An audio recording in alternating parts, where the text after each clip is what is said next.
Hello soulmates, welcome back to my YouTube channel. If you're new to this channel, you're very much welcome. So in today's tutorial, I'll be teaching you how to cut and sew this beautiful gown showing right now on the screen. So the inspiration is the one by the right, while my recreation is the video playing right now on the screen. Yes, I know the neckline is not the same. This is because my client requested for this neckline. So if this is a tutorial you're interested in, please like, comment, share, subscribe, and without wasting much time, let's get right into the video. So for this tutorial, you will need a crepe material. The crepe material should be slightly stretched. So for the black, I used about 2.5 to 3 yards, while for the white, I used about 1 to 1.5 yards. I will need about 1.5 dozen of buttons, small buttons. Let's start cutting. So this is the skirt part, and I've went ahead to measure it. So I will explain what I measured. So at the waist area, that is from your half length, you know this is a gown. So from your half length or your waist length, you measure downwards to the end of the skirt. So at this waist area, you measure your waist divided by 4. You add your dart allowance if you are using a dart allowance, then you add your sewing allowance, then you add extra 1 inch. The only difference between this and your normal skirt bodies is just that I added extra 1 inch for the slit allowance. So at the hip area too, you measure your hip divided by 4. You add your sewing allowance, you add 1 inch slit allowance, then you make a pencil skirt, not like a pencil skirt, but just connect it. You see that I just remove 1 inch from the side downward like that. So at the hip area, you just measure whatever you have at the hip, then you keep measuring it downward, then you just reduce about 1 to 3/4 inches just to make it pencil a little bit, but not too pencil, because this is a straight gown. So you just measure like that. If you need a tutorial on how to measure a skirt pattern, a skirt bodice, I will just link it up here for you to understand. But this is a regular skirt bodice, with just the only difference is that I added 1 inch for slit allowance. So at this waist area, I forgot to add the 1 inch. That's why I'm adding it back. So I'm not adding anything extra at this part here. So let me say this again. So you measure your waist divided by 4. You add your dart allowance if you want a dart, then you add your sewing allowance, then 1 inch slit allowance. As the hip, your hip divided by 4, your sewing allowance, and your slit allowance, then you just make it pencil downward. So now I'll go ahead and cut the same thing too for the back, but the 1 inch we added will now be for the zipper allowance, not the slit. So the 1 inch for the front will be for the slit, then the 1 inch for the back will be for the zipper allowance. So the front and the back will be the same thing. As you can see, it is the same thing. So I'm opening up the back at the middle point here. This is because of the zipper allowance. You know the zipper is always at the middle, so that's why I'm opening this up. But for the front, you know the slit is by the side, so we can't open it by the middle. So I will explain that very soon. So now after that, you go ahead and also locate the dart for your back bodies. So you still leave your front bodies because the dart will not work for this. We still have to adjust the bodies. So for the back, you just go ahead and measure your nipple to nipple measurement divided by 2 plus half inch. Then you add 1 inch to it. So I'm working with, let's say I'm working with 8 inches nipple to nipple measurement. So divided by 2, that's 4. Plus half inch, that's 4.5, then plus the zipper allowance, that's 5.5. So now let's work on the front. We are done with the back. Let's work on the front. So on the front right now, you fold this in such a way that you leave 2 inches to a side, and before you leave 2 inches to a side, you determine where you want the slit to be. Is it the right or the left? So wherever you want the slit to be, you make sure you have excess of 2 inches by that side. So I want mine to be by the left. So I'll be adding, you see how I'm folding it? So the difference between this upper one and the lower one is just 2 inches. So let me explain on a pattern paper. Let's assume this is a full skirt pattern. So on this dart point now, we have to divide it to locate our slit opening. So you locate this dart area, then you slant it downward. In case you will not understand the freehand I'm about to explain, what you can just do is to draft a short skirt pattern for your client. Then you divide it at this waist, at this hip, at the dart area downward. Then you transfer it to your fabric. Then you add the 1 inch. I hope you understand. So let me just explain the freehand method, which is the one I use. So this part here is 2 inches. So make sure you fold in such a way that you have 2 inches left here, and these 2 inches will be downward, like everywhere on the skirt pattern. So now to confirm what you have, you measure your waist divided by 4 here. Then you measure your dart and your sewing allowance, that's 2.5. So with that, you should be sure that the folding is correct. So now the excess right there is just the 1 inch slit allowance that we added. So go ahead and notch that midpoint. Then you locate your darts, just as if we want to measure our darts. So your nipple to nipple measurement plus half inch divided by 2 plus half inch. So you locate that point right there. So I've located the point. So this will work for this dart point will work for these smaller pieces, this smaller one at the top. So this part will not work for it, but for this longer one, what we'll do is that we'll just go inward by 1 inch. So I'll go inward from that point by 1 inch. So you go inward by 1 inch, and it's from that 1 inch point you will mark this thing downward. So this 1 inch point, you will just fold on the line downward. Please make sure it is straight so that your slit can be straight also. So make sure it is straight. So on that point, you fold it downward like this. So after you are sure with the folding, you just go ahead and you just cut. So go ahead and you cut it. Please, if you don't understand this, let me know in the comment section, or you can just rewatch this part for you to understand. And if you want me to explain this thing with a pattern paper, just let me know and I will do a short video for you if you don't understand too. So you open this part here, you open it upward. So this is where our slit will be. So like I said, if you want yours to be by the right, you can do it to the right, and if you want it to be by the left, you can do it to the left. It's still the same process, but just the point you want it to be that will be different. So you open this up like this. So now we'll be sewing this with 1 inch, but you know, at the dart area we added our dart allowance, so we start sewing with 1.5, then we just slant it. After 6 inches, we blend it into 1 inch. I hope you get, you know, when you are making your darts, you start with half inch, then you just end it.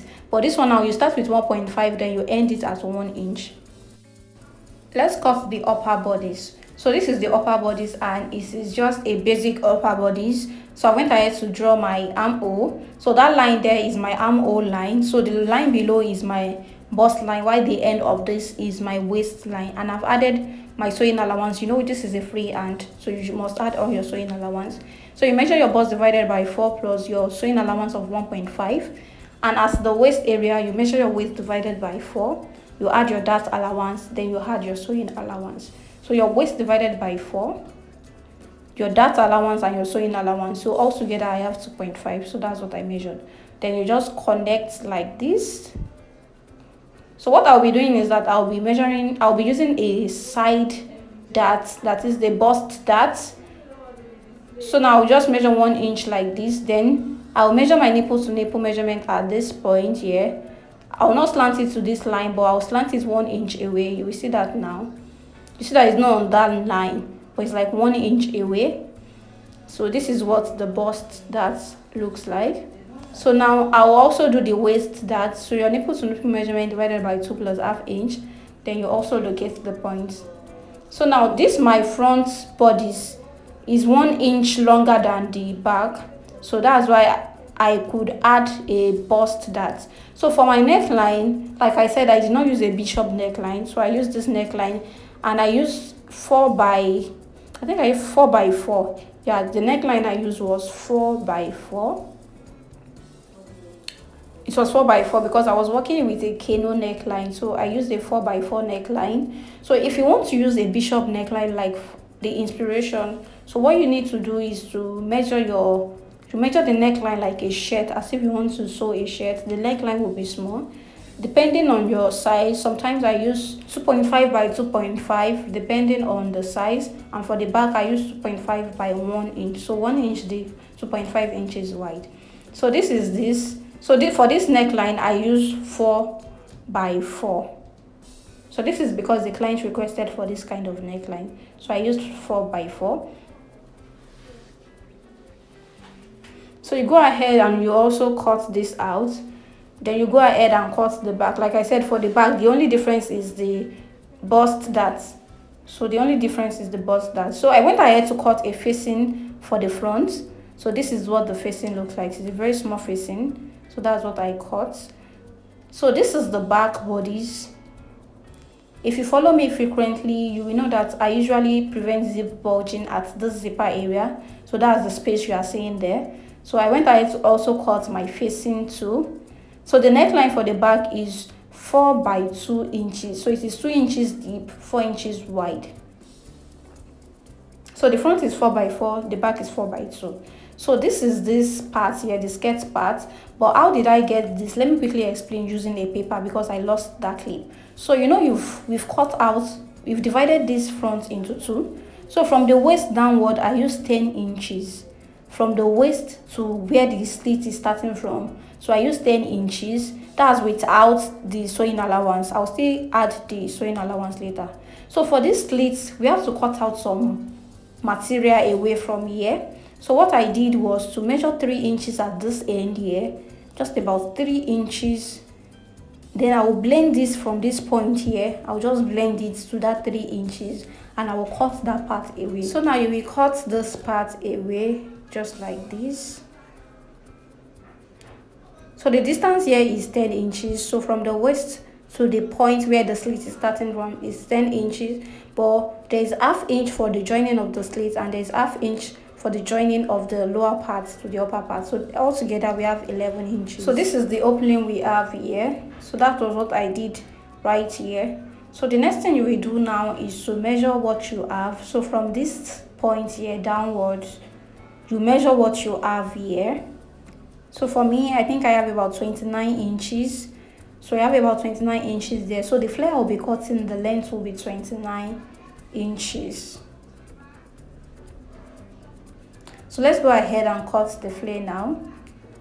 So this is the fabric and I will just fold like this, as you see the way I folded it.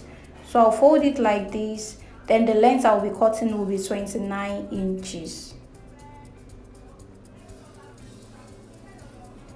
So I'll cut 29 inches of this right now.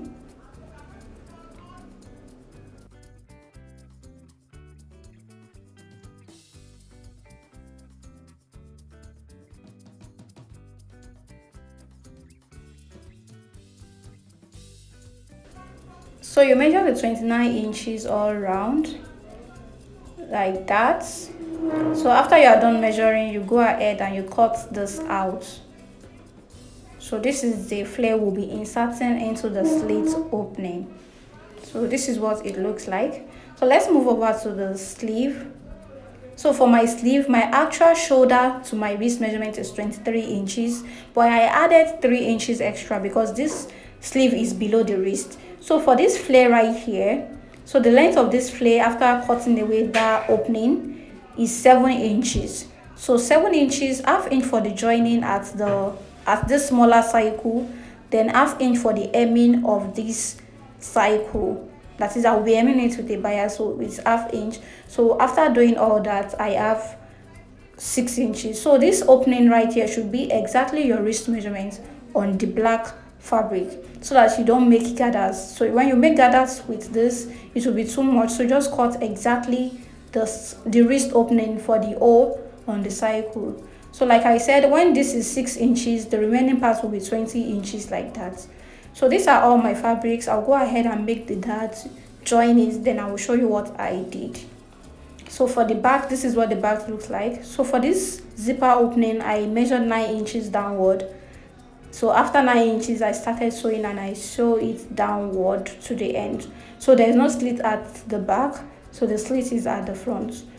So I'll go ahead and join the upper bodice to the lower bodice. And for the front, this is what it looks like. So this is what it looks like. So I'll also join the upper bodice to the lower bodice like this. As you can see that the darts are matching. So go ahead and just sew this right here. Then you also join it by the side. So after I was done, this is what it looks like. I've joined the side together, that is the front and the back. I've joined it together. So after that, I'll go ahead and fix my flare to the slit opening. So before I fix the flare, I will show you what I did here that will make the sewing to be more easier. So when I was joining, I did not join this to the end. I left about ½ inch at this part. I will show you now what I did. So I left about ½ inch here. So I did not sew it down to the edge. I left ½ inch there. So it's that ½ inch I'll be using to fix this flare to it. So I'll be using the ½ inch to just fix this to it, and I'll be sewing with ½ inch from this point downward. Then from this other point too, I'll be joining it with ½ inch. So after I was done joining, this is what I have here. As you can see that it's fit in well, like perfect. So that's the secret of how to join your flare to the slit. So this is my sleeve. Like I said, I'll be hemming this with a bias tape, then I'll be joining it to this other sleeve. So the flare is 6 inches, the black material is 20, so altogether we have 26. That's without any joining allowance. So the sleeve length is 26. My initial sleeve is 23, but you know the sleeve is below, so I added 3 inches extra. So you go ahead and fix your sleeve, then you also fix your zipper. So after I was done, this is what it looks like. The sleeve came out perfect, nice, and this is the zipper at the back. I've also went ahead to hem the lower part of this gown. I've hemmed it. So I've also went ahead to hem this, and this is what it is looking like. So the only thing now is to fix my button on it. So for the buttons, like I mentioned earlier, I bought 1½ dozen, that's 18 pieces. So I'll be using 6 here, and I'll be using 5 on the sleeve, so we'll be left with 2 button extra. So for this place here, I started from the waist. I fixed a button at the waist, then I left 2 inches space. I left 2 inches space in between each button, then I was able to fix it. So for the sleeve part, the distance between each button was 1 inch. So I fixed 5 there. You can also fix 6 there so that you can exhaust all your buttons. So this is what it looks like.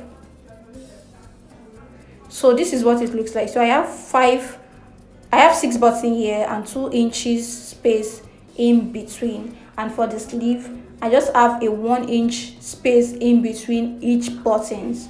So that was how I fixed these buttons. So after fixing your button, your gown is ready, and this is the outcome on my client. It came out perfect, no correction, no adjustments, nothing. This is what the gown looks like. So thank you so much for watching. If you haven't liked this video, please like, comment, share, subscribe, and if you haven't dropped a lovely comment, please drop a lovely comment, and I will see you in my next video. Bye.